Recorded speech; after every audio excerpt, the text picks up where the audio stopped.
Well, abortion, you could say, is a diabolical sacrament because a human person is created in the image and likeness of God, and the sanctity of human life is, one might say, so pristine in the unborn child.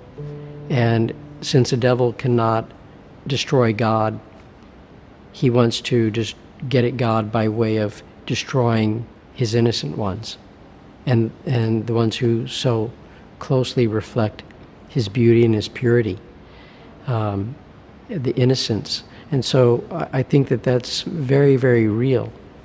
At the same time, I think we can apply to the devil, give the devil too much credit, and recognize, though, that there is free will, human free will, and that while the devil tempts people and seduces people, just as in the case of Adam and Eve, they freely chose to disobey God.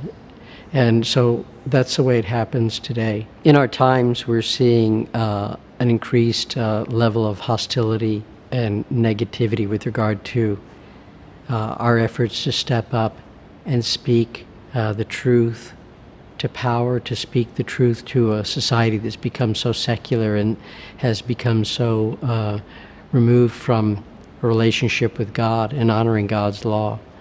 And so we're seeing more extreme forms of aggression showing itself, a more deep-seated hostility. It comes across really as a sort of a desperation. And that's what abortion and those who advocate abortion really are doing. They're manifesting a hopelessness, a desperation. And with that comes lashing out.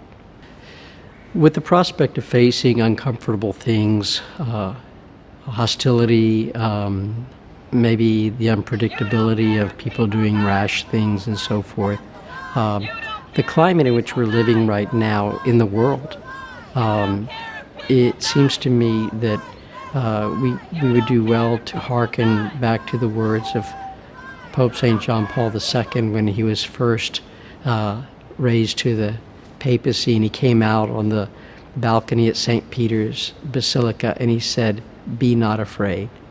And it's not to say that we won't have uncomfortable feelings. Our emotions are there for a reason, and they're valid and they're important that we recognize them. But the key is that we won't be controlled by our emotions, because if we allow ourselves to be intimidated and give in to fear and let it control us, then we're imprisoned. We're under tyranny, and we've given away our freedom. We've given not only away our freedom, but the freedom for future generations.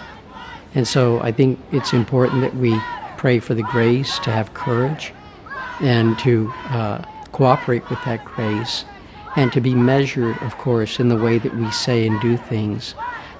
But we say and do things with the right motives, that we, there's sort of an interior rectification of intention, that we check our motives and everything, we check our emotions, and we say and do things out of love and with a sincerity. We don't have to be perfect in the way that we say and do everything, but that we take the opportunity to stand up and be counted and make a difference. The outreach or the intervention that we do in 40 Days for Life, whether it be sidewalk counseling, trying to dissuade women from abortion, but also being there for women who have had abortions, whether it's been recent or in the more distant past. We're dealing with people who are deeply wounded because they've been seduced by a lie that has inflicted a devastating wound on them. Many of whom try to compensate, and that's one of the reasons why you see so much rage in some of these people who are advocating abortion. And it's cloaked in the rhetoric about, right to my own body and this, that, and the other, and framing it in people trying to take away their rights and their dignity. But the reality is there's a very, very deep wound that's being guarded, and when one gets close to it, some really lash out.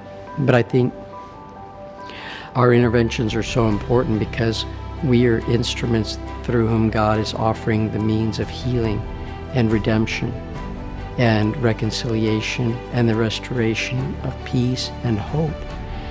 Hope in everlasting life, hope in His mercy, hope in being able to, how in the pro-life movement, 40 Days for Life, how many women and others who've been involved in the abortion matrix have had conversions and experienced that healing, and now are doing tremendous things in helping others to find healing, who can speak credibly about that experience of having fallen and made the wrong choices, but then being open to find the peace that comes through the great work of 40 Days for Life and the pro-life movement.